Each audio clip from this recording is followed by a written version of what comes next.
The mansion was too quiet. Marble floors echoed only when footsteps dared to touch them. Expensive chandeliers swayed gently above, catching the late afternoon sun like frozen fire. Elena, the new nanny, adjusted her scarf nervously as the butler led her through the long hall. She was told the little girl she'd be looking after was different, that she couldn't hear, couldn't speak. At the end of the corridor, a grand oak door opened. Inside, sitting by the window in a white dress, was Sophie, the millionaire's daughter. Her golden curls tumbled over her shoulders, and her wide, pale eyes stared at the garden outside. "Miss Sophie," the butler whispered, "this is your new nanny." The child didn't turn. She kept gazing at the swaying trees, her small fingers tapping against the window frame. Elena walked closer, kneeling gently. "Hello, Sophie," she said softly. "I'm Elena." Silence. Not even a glance. The butler gave Elena a meaningful look. "She won't respond. She's deaf." His tone was clipped, almost impatient. Then he left, the door shutting with a heavy thud. For a moment, Elena just studied her. The girl's lashes trembled, as though she was holding back something. Then, Sophie's eyes flicked to Elena's hand, just for a second, before darting back to the garden. Elena froze. Did she just notice? Her heart pounded. She pulled out a small notebook, scribbled a message, and slid it onto the windowsill where Sophie could see. "It's okay. You don't have to talk to me yet." Sophie's lips parted slightly. She didn't smile, didn't nod, but her tiny fingers tapped the frame again, not randomly this time. It was almost deliberate. Elena's breath caught. Was this little girl really deaf? Or was something being hidden? The silence in that golden room felt heavier than the chandelier above. And in that silence, Elena felt the first ripple of suspicion. Could it be? Sophie wasn't what everyone claimed? The answer, she knew, would shake the entire mansion. To be continued. Elena has her first doubt. The girl's eyes betrayed awareness. But why would her father, a man of immense wealth and power, let the world believe otherwise? The next morning began with rain. Soft, relentless. It clicked against the tall windows like fingernails tapping porcelain. The mansion breathed in whispers, curtains swaying, air vents sighing, staff patting down corridors on quiet feet. Elena stood outside Sophie's room holding a tray. Warm porridge. Strawberries cut into hearts.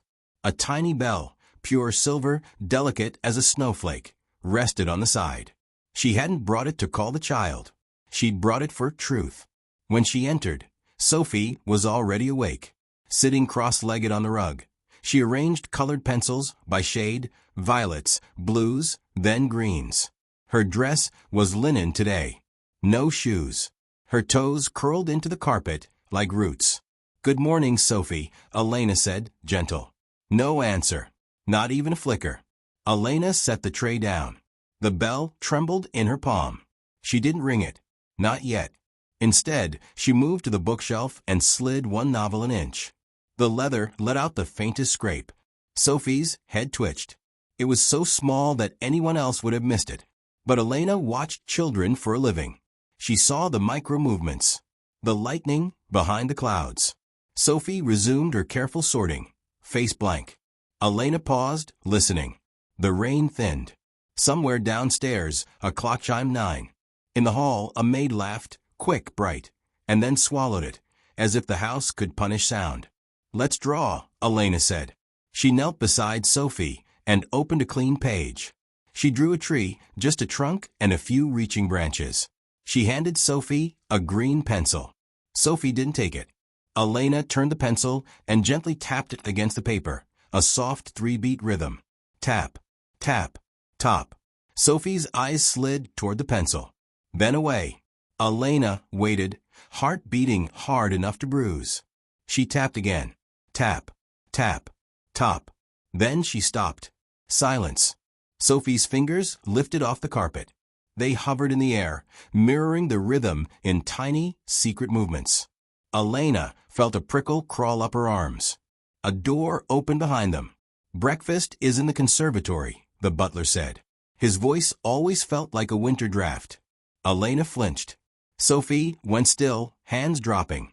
"Thank you." Elena replied without turning. The door closed. She exhaled. "Let's go, little star," she whispered, and offered her hand. Sophie stared at the fingers. Then, without touching them, she stood. The distance stayed between them like a pane of glass. They walked the long corridor. Portraits watched. Rugs muffled their steps. At the conservatory door, Elena heard it. Piano keys, soft as falling leaves. Someone was playing. Not a melody, but scales. Cautious. Practiced. The moment Sophie heard it, if she heard it, nothing changed on her face. Not a blink. Not a breath. Inside, the millionaire, Mr. Hawthorne, sat beside the piano. Tailored charcoal suit. Tie like a blade. His fingers pressed the keys with careful precision, eyes on his daughter. He stopped when he saw Elena. The room smelled like orange blossoms and money. "Good morning, Mr. Hawthorne," Elena said. He nodded, eyes sliding past her to Sophie. "Did she sleep?" "She did." "Did she respond?" Elena chose her words. She watched the rain. That seemed safe. It was true. He looked at the bell on the tray. A flicker of irritation crossed his face. "We do not use that," he said, voice clipped. "It was for decoration," Elena lied. He tapped the closed piano lid. "My daughter is comfortable with the routine we have established. She does not need new experiments." The word experiment stung. Sophie moved to the table and sat. She lifted a spoon, brought it to her lips, and then put it down untouched. She stared at the piano like it was a locked door. Elena tried again. "Sophie, may I draw with you after breakfast?" No answer. No blink. Mr. Hawthorne stood. "She won't respond." The doctors were very clear. His jaw tightened. Accepting limits is a form of love. Is it? Elena thought. Or is it fear? A silent moment settled. Rain on glass. The plant leaves trembling when the air conditioner sighed. Mr. Hawthorne's phone buzzed. He glanced at the screen and frowned. "I have a call." He looked to Elena. "Take her to the rose garden when she's done. She likes the red ones." He left. His footsteps faded. The door clicked. Elena's chest eased. "Sophie," she murmured, "do you want strawberries?" Sophie's eyes flicked. Once. She reached and took one. She held it up to the light, as if checking for secrets, then ate it slowly. Elena waited. The strawberry scent was bright and real. The room felt less frozen. "Would you like to play a game?" Elena asked. No response. Elena placed the bell under the table edge, dangling by a ribbon, hidden from view. She tied the ribbon to the leg and let the bell hang just above the floor. A breeze made it kiss the wood, a kiss so faint that it was almost memory. Then Elena leaned back and let her foot nudge the ribbon. The bell whispered. Not a ring. A breath of silver. Sophie's eyelashes fluttered. Elena stilled. Her heart was a drum. She nudged again, a shade louder. The bell sighed. Sophie's head turned, only a fraction, and her gaze landed exactly where the bell was hidden. Her fingers tightened around the spoon. Elena swallowed, skin buzzing. "Sophie," she said softly, "it's okay." Sophie looked up at Elena. There it was. A thread of connection. Elena lifted the notebook, wrote in big, rounded letters, and angled it so Sophie could see. "Do you hear the rain?" Sophie stared. Seconds passed. The house held its breath. Then, with the smallest movement, Sophie nodded. It was like a stone thrown into a frozen lake. Cracks raced outward, invisible but absolute. Elena's throat tightened. Her eyes burned. She fought the urge to look at the door, to make sure no one saw. She turned the page. "Do you want to tell me something?" Sophie's lips parted. She pressed both hands flat on the table, as if bracing for a storm, and glanced at the corridor. She leaned forward, so close Elena could see the tiny crescent scar near her eyebrow. Her whisper was a feather. Barely sound. Barely air. "Don't tell." Elena froze. Who taught a deaf child to whisper? And who made her afraid to make a sound? Sophie's gaze darted to the piano, back to the door, then down at her lap. Elena felt a cold ribbon slide through her spine. She reached for the notebook with trembling fingers. Why not? Sophie looked at the doorway once more, and in that glance lived 100 unsaid things, threats, bargains, secrets stitched into the walls. She lifted one finger to her lips. Shoo! The bell gave the faintest kiss to the wood. Rain trembled on glass. Somewhere, a key turned in a lock. Sophie can hear, and she can whisper. But someone has taught her silence. Who? And why is the mansion listening? The storm cleared by evening. The mansion glowed under golden chandeliers, every window polished like crystal eyes. Yet inside, the silence pressed heavier than before. Elena couldn't stop replaying Sophie's whisper. Don't tell. Those 2 words clung to her chest like a secret brand. After dinner, Sophie was escorted back to her room by the maid, Clara. Elena followed, pretending calm, but her pulse throbbed like a warning drum. Would you like me to stay with her tonight? Elena asked. Clara narrowed her eyes. She doesn't need company, just routine. She smoothed Sophie's dress, her fingers a bit too firm, her smile too thin. Then she walked out, closing the door sharply behind her. Elena and Sophie were alone. The room smelled faintly of lavender, though beneath it lingered something stale, like locked drawers and hidden dust. Elena sat on the rug beside Sophie. Shall we read a story? She whispered. No response. Sophie hugged her knees, eyes drifting to the heavy wardrobe in the corner. The carved would seem to swallow the light. Elena pulled out her notebook and wrote, Are you safe?